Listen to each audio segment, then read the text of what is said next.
Preparando o Domingo, para viver melhor o dia do Senhor. Nossa igreja está sempre cheia de cristãos em oração.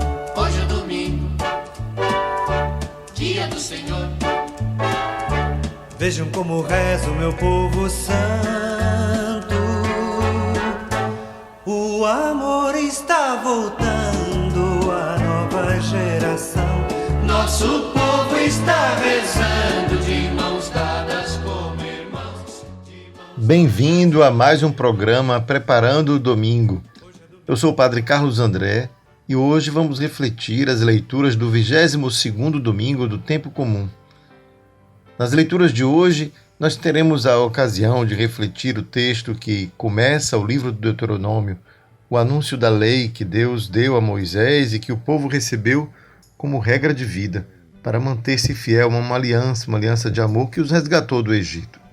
Nós também encontramos nesse texto de hoje algo muito bonito, porque nos fala do quanto uma religião precisa ser profunda, precisa deixar de lado aquilo que pode distrair o coração do essencial para encontrar-se com o Senhor, aquele que dá razão à vida, razão à religião, razão à nossa espiritualidade.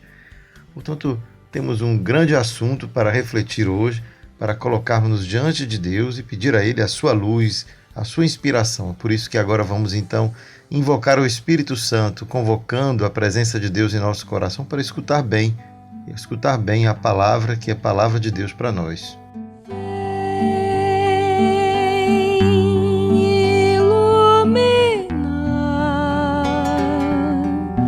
Vem inspirar o pensamento, milagres faz acontecer, o reino bom, sabedoria, ó vem Espírito, língua de fogo, chama de amor, sopro de paz, ó vem Espírito, língua de fogo, chama de amor, sopro de paz, alma de Deus. A primeira leitura da liturgia de hoje nos convida a ler o livro do Deuteronômio e diz assim: Moisés falou ao povo dizendo: Agora, Israel, ouve as leis e os decretos que eu vos ensino a cumprir, para que, fazendo-o, vivais e entreis na posse da terra prometida pelo Senhor Deus de vossos pais. Nada acrescenteis, nada tireis à palavra que vos digo, mas guardai os mandamentos do Senhor vosso Deus que vos prescrevo. Vós os guardareis, pois, e os poreis em prática, porque neles está a vossa sabedoria e inteligência perante os povos, para que, ouvindo todas estas leis, digam: na verdade é sábia e inteligente esta grande nação. Pois qual é a grande nação cujos deuses lhes são tão próximos, como o Senhor nosso Deus, sempre que o invocamos? E que nação haverá tão grande que tenha leis e decretos tão justos como esta lei que hoje vos ponho diante dos olhos? Este texto do livro do Deuteronômio é o início dos 4 discursos que Moisés terá nesse livro, que é o livro que conclui a lei, a conhecida lei, a Torá do povo de Israel. E aqui Moisés, então, inicia o seu livro, que vai reapresentar as leis que Deus havia dado ao povo desde o Monte Sião, quando, saindo do Egito, fez aliança com aquele povo e lhes deu uma lei. Uma lei que representa, na verdade, a manifestação deste carinho de Deus, que ensina este povo como se comportar para permanecer na liberdade. isto é, o povo sai da escravidão e não recebe uma lei para se tornar escravo de um outro senhor, mas recebe uma lei para que eles não percam a liberdade adquirida. Essa é a razão pela qual Deus faz aliança com este povo e faz diante de um povo livre, um povo que está no deserto, saindo da escravidão do Egito. Esse é o contexto da lei recebida pelo povo de Israel. Não à toa aqui Moisés, ao falar da lei, apresenta a lei como algo que é o centro de uma experiência religiosa autêntica, verdadeira, de tal modo que vai despertar, portanto, uma certa inveja, uma certa admiração da parte dos outros povos. Quem é este povo, não é? Qual é a grande nação cujos deuses lhes são tão próximos? É quase uma pontinha de inveja que no Moisés está querendo dizer ao povo que outras nações justamente deveriam ter por causa disso, porque é tão importante para o povo de Israel e para a religião receber leis justas, como diz o nosso texto, né? Leis tão justas, um Deus tão próximo que os ajuda a viver, a caminhar, a descobrir um caminho de liberdade. É assim que a gente deve entender o sentido da lei. Então, antes mesmo de Moisés começar a delinear quais são as leis que Deus havia dado ao povo, ele dá o espírito desta lei. Então, o espírito desta lei é para que este povo possa caminhar em sabedoria e inteligência, não é? Sabedoria e inteligência, que, em outras palavras, na Bíblia, é algo que tem a ver com o saber viver. É um caminho de felicidade, a sabedoria e a inteligência. É aquilo que vamos encontrar nos livros sapienciais da Bíblia, né? Provérbios, Coelet, Eclesiástico. São livros que ensinam um caminho de sabedoria e inteligência para quê? Para a felicidade. Essa é a razão. Portanto, ser livre e ser feliz é o objetivo, é o propósito da lei. É nesse sentido, então, que a gente vai ver o quanto as leituras de hoje vão nos ajudar a caminhar nessa direção. Vejamos que, logo em seguida, vemos o Salmo que nos diz: Senhor, quem morará em vossa casa e no vosso monte santo habitará? É aquele que caminha sem pecado e pratica a justiça fielmente, que pensa a verdade do seu íntimo e não solta em calúnia a sua língua. Isto é, o Salmo, ao mesmo tempo que recorda quais são as características do homem justo, vai dizendo que é esse que vai morar. Uma pergunta retórica, né? Quem morará em vossa casa e no vosso monte santo? O refrão do Salmo pergunta e as estrofes respondem. Quem é aquele que em nada prejudica o seu irmão, nem cobre de insulto o seu vizinho, que não dá valor algum ao homem ímpio, mas honra os que respeitam o Senhor? Esta é a lei de Deus. Poderia haver leis mais justas, mais sábias do que essas?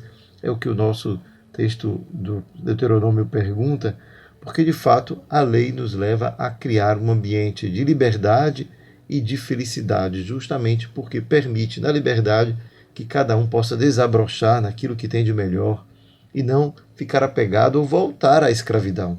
É o que a última estrofe do Salmo vai dizer. Quem é esse então que morará em vossa casa e do vosso monte santo habitará? Aquele que não empresta o seu dinheiro com usura, nem se deixa subornar contra o inocente. Jamais vacilará quem vive assim. E aí este salmo é um canto belíssimo que nos ajuda a entender o quanto a lei de Deus é uma lei justa, uma lei que nos provoca a liberdade. É nesse sentido que os textos desse domingo vai nos convidar a ler as suas palavras, palavras da Bíblia. É ali então que a gente vai entrar na segunda leitura, a leitura da carta de São Tiago, que diz: Irmãos bem-amados, todo o dom precioso e toda dádiva perfeita vem do alto, descem do Pai das luzes, no qual não há mudança nem sombra de variação. Ora, todo o bem que a gente pode buscar nesta vida não vem senão de Deus. Isto é, o dom precioso, toda dádiva perfeita vem do alto.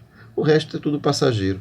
Quem se apega às coisas deste mundo provoca idolatria, isto é, se afasta do caminho de liberdade, de felicidade que a lei do Senhor queria promover. E o texto continua: de livre vontade ele nos gerou, pela palavra da verdade, a fim de sermos como que as primícias de suas criaturas. Fomos gerados pela vontade divina que livremente quis. Foi ele quem quis, então ele faz por amor. Recebei, portanto, com humildade a palavra que em vós foi implantada.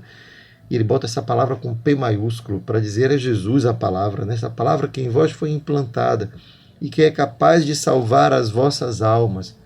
Esta palavra que, no fim das contas, é sempre Jesus, o Verbo, a palavra de Deus para nós. Todavia, Sede praticantes da palavra, mais uma vez, e não mero ouvintes, enganando-vos a vós mesmos. Ora, praticar a palavra, neste caso, é praticar o que Jesus ensina. Isto é, aquela lei do Antigo Testamento, aquela lei dada por Moisés, ela se encarna na figura de Jesus, de modo que agir como Jesus é obedecer à lei, obedecer à palavra de Deus. Conclui então o texto de São Tiago dizendo: com efeito, a religião pura e sem mancha diante de Deus Pai é esta: assistir os órfãos e as viúvas em suas tribulações e não se deixar contaminar pelo mundo. E aí São Tiago vai se conectar de novo com o decálogo, com aquilo que Moisés disse, porque nos 10 mandamentos, entre os mandamentos, está justamente esse fundamental: proteger o órfão e a viúva e o estrangeiro ainda. Não é? No texto do Antigo Testamento acrescentaria essa outra categoria de pessoas frágeis, que são as pessoas vulneráveis de nossa sociedade. A gente poderia dizer que entre viúvas e órfãos é uma palavra, duas palavras que são usadas para generalizar todos aqueles que são vulneráveis em nossa sociedade. E a gente podia perguntar-nos, né, quem são os vulneráveis de nossa sociedade, a quem Deus nos envia.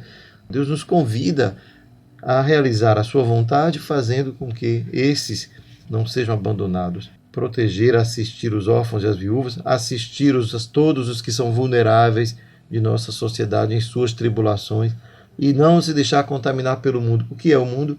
É tudo isso que parece ser contrário a esta vida espiritual que a gente busca. O mundo, neste momento, está em oposição ao que é espiritual. E o que é espiritual é acolher as viúvas e os órfãos, assistir em suas tribulações. Portanto, espiritual não é aquele que reza, que passa mais tempo, quem sabe, em exercícios de meditação, mas o espiritual, segundo Tiago, é aquele que pratica a verdadeira religião. Com efeito, a religião pura e sem mancha diante de Deus Pai é essa: assistir os órfãos e as viúvas.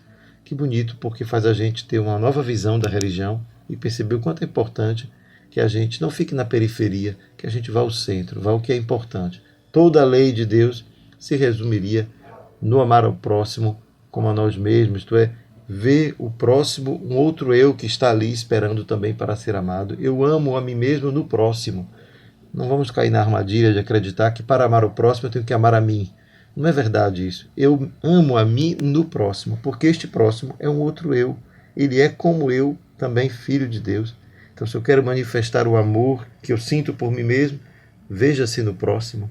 Então, este amar como a si mesmo é ver o outro como um outro eu, aquele a quem Deus também convida a amar, a mim e ao próximo, porque Deus nos ama. Vamos então partir para o Evangelho? Vamos então fazer um momento de aclamação do Evangelho, para que a gente possa escutar com o coração aberto, livre, a palavra de Deus.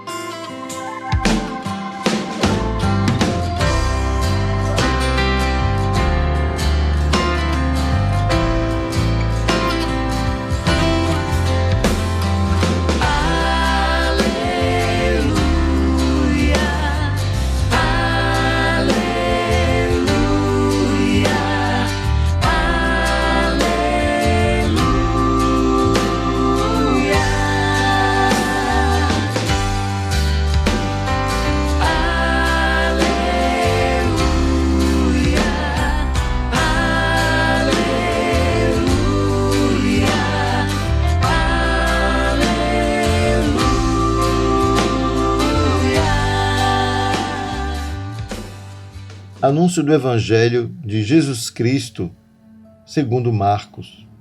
Glória a vós, Senhor. Naquele tempo, os fariseus e alguns mestres da lei vieram de Jerusalém e se reuniram em torno de Jesus. Eles viam que alguns dos seus discípulos comiam o pão com as mãos impuras, isto é, sem as terem lavado. Com efeito, os fariseus e todos os judeus só comem depois de lavar bem as mãos, seguindo a tradição recebida dos antigos. Ao voltar da praça, eles não comem sem tomar banho, e seguem muitos outros costumes que receberam por tradição, a maneira certa de lavar copos, jarras e vasilhas de cobre.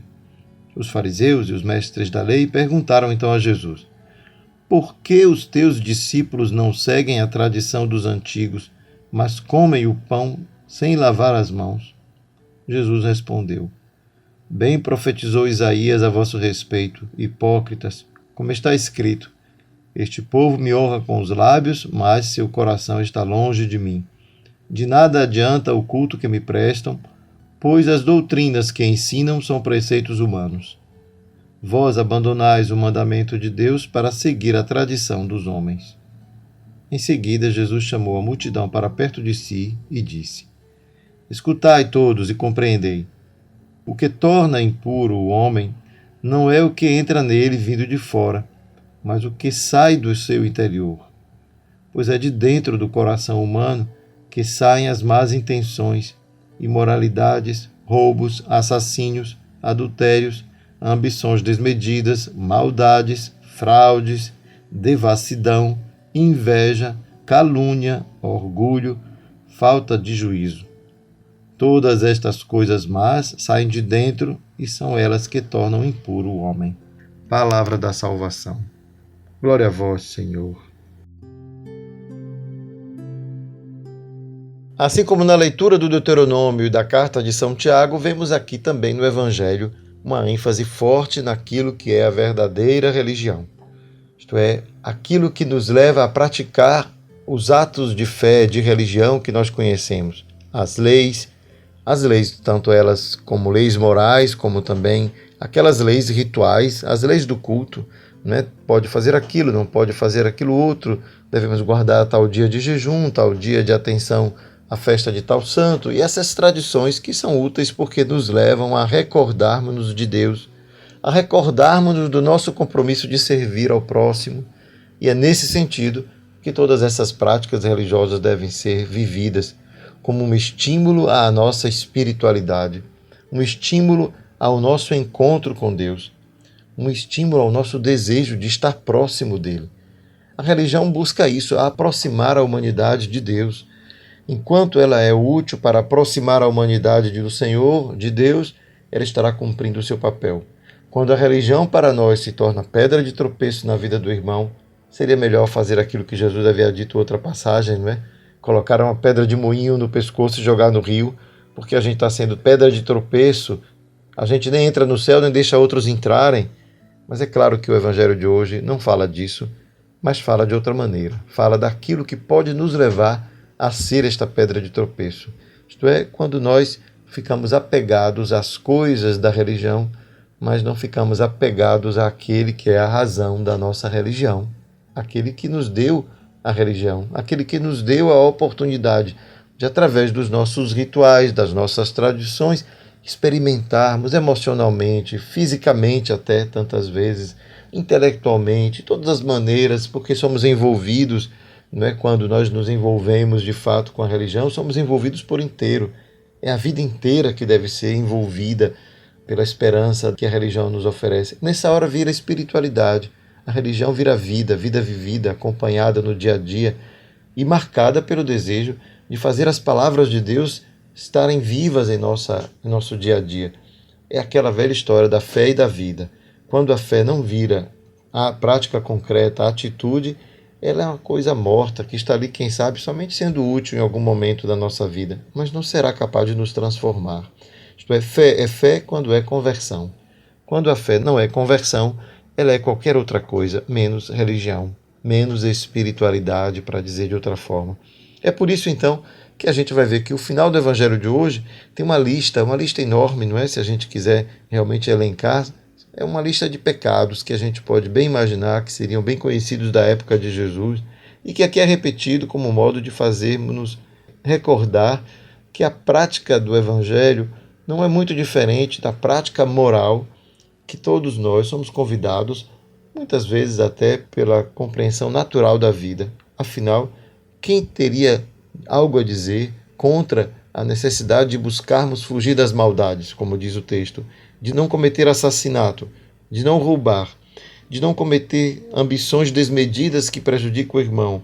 E cada uma destas coisas aqui, curiosamente, termina com falta de juízo. E é realmente uma grande falta de juízo trabalhar contra si mesmo, porque é isso que representa o pecado, as maldades que vamos fazendo com os irmãos, é trabalhar contra si mesmo, porque podemos ter até uma felicidade efêmera nesta vida, acreditando que o dinheiro e aquilo que conquistamos com nossas maldades pode nos trazer felicidade, mas sabemos bem o quanto a vida é uma caixinha de surpresas e tudo pode mudar o tempo inteiro. E diante de Deus não teremos desculpas, afinal. É por isso que é importante que a gente entenda o quanto a religião que Deus nos pede de viver, ela não começa com a lei, mas ela começa com a relação que temos com o Senhor. É nesta relação com Jesus que começa a religião. A lei é aquilo que vai nos ajudar a ser coerentes com esse Jesus a quem amamos. Se não somos coerentes com Jesus, não podemos dizer que o amamos. Porque se o amamos só de palavra e as nossas atitudes não acompanham, é falsa a nossa confissão de fé, de amor, de tudo o que fizermos. É assim que, do mesmo modo como vale para as relações humanas, em que não basta dizer eu te amo ao amigo, se este amigo nós desprezamos, não acudimos na sua necessidade, lhe fechamos as portas na cara, da mesma forma com Deus. Desse modo, a lei ela não está ali para nos impor um jugo novo, um jugo, mas para nos libertar para uma relação saudável, fecunda, verdadeira e que nos leva à felicidade. Portanto, é para a liberdade e para a felicidade que Jesus nos libertou. É para isso que a lei nos é colocada, para que nós possamos permanecer na aliança, mudando as nossas atitudes, buscando, portanto, ir em profundidade. Nosso desejo, o desejo que todos nós temos, é que nossas comunidades todas elas, as comunidades religiosas pelo mundo afora, que mais do que apegar-se a seus preceitos e normas, estejam apegadas a seu espírito, aquilo que as motiva, aquilo que é a razão profunda, estabelecer uma relação de amor, de diálogo, de encontro com Deus e usar todos os outros recursos, as leis, os preceitos, as tradições, a serviço deste motivo, deste propósito essencial. Que seja essa também a nossa vontade, meus irmãos, de podermos viver uma religião assim, verdadeira e pura, como diz São Tiago. Senhor, nós te agradecemos pelo dom da Tua Palavra, o dom da lei que nos ajuda a compreender que é para a liberdade que fomos chamados, que fomos guiados por Moisés no deserto, depois conduzidos por Jesus do deserto à vida na cidade, à vida no campo, à realidade do cotidiano, para que ali possamos ter todos os dias a chance de nos aproximarmos de Ti. Ajuda-nos, Senhor, a viver um tempo tão difícil como o nosso, com coragem, com a capacidade de perceber que não podemos abandonar os pobres, os vulneráveis e, ao mesmo tempo, acreditar que o Senhor estará do nosso lado. Dá-nos um coração compassivo, capaz de manter a nossa sensibilidade viva, para aqueles que sofrem possam encontrar em nós mão aberta, coração generoso, disponibilidade para o serviço. Que o serviço ao Teu Evangelho possa ser a marca que conduz o nosso coração a dizer: eu te amo, Senhor, quero te servir. Toma-me, ajuda-me a ser o mensageiro da Tua Palavra neste mundo. E que nesse mês vocacional, muitas vocações de servidores do Evangelho possam surgir na Igreja. Que o Senhor nos abençoe hoje e sempre. Em nome do Pai, e do Filho e do Espírito Santo. Amém. O mal que sai de nós, que vem do coração, impuro se nos faz, diz o Senhor, irmãos. O mal que sai de nós, do coração, meu coração penetras e lês meus pensamentos. Sino dos reis descanso, tu vês meus movimentos, de todas minhas palavras, tu tens conhecimento. O mal que sai de nós, que vem do coração, impuro se nos faz, diz o Senhor, irmãos. O mal que sai de nós, do coração, quisesse eu responder do teu imenso olhar, subir até o céu, na terra me entregar, atrás do horizonte,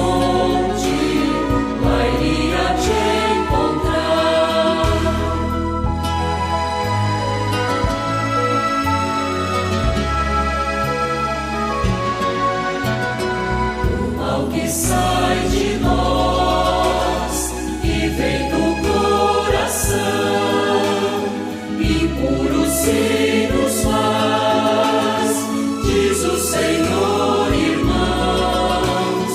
O mal que sai de nós do coração, por trás e pela frente, teu ser me envolve e cerca, o teu saber me encanta, me excede e me supera, a mão me acompanha, me guia e me acoberta. O mal que sai de nós, que vem do coração, impuro se nos faz, diz o Senhor, irmãos. O mal que sai de nós, do coração.